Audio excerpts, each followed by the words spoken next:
if there was a coup in Rwanda 2 days after it became law, what would happen? If the bill is still, if the treaty that we signed with Rwanda, in the same way that if there are treaties signed with other countries, if the treaty on which the bill, so the bill supports the treaty addresses the reasons that Supreme Court said that they felt Rwanda at this point in time, and this, they were talking about details from 18 months ago. The treaty addresses the specific points of the Supreme Court. The bill refers to the treaty. If the treaty is being upheld, then for the purposes of asylum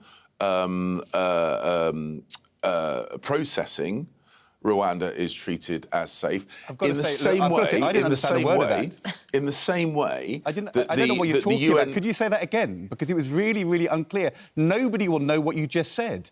If there was a coup, if you didn't talk over me, Ed, no, perhaps they would. Listen, if you were to answer a question, then I would stop talking over you. If there was a coup the day after this... that statement doesn't make sense. If there was a coup the day after it became law, would Rwanda still be a safe country?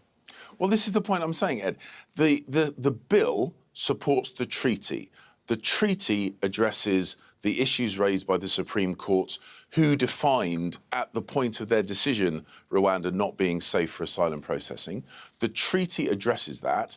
The treaty, if it is being upheld through a change of government, just like treaties all over the world, treaties transcend changes of government.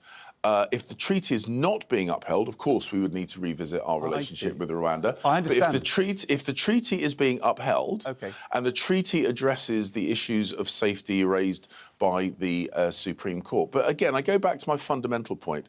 It's interesting that you pick Rwanda. We have treaties with countries all over the world, and if your argument is you can never sign a treaty with the world, I've got to say, Mr. Cleverly, it's not me picking Rwanda. It's not me picking Rwanda. You've picked Rwanda. Ed, you're not letting me. You're not letting me finish my answers.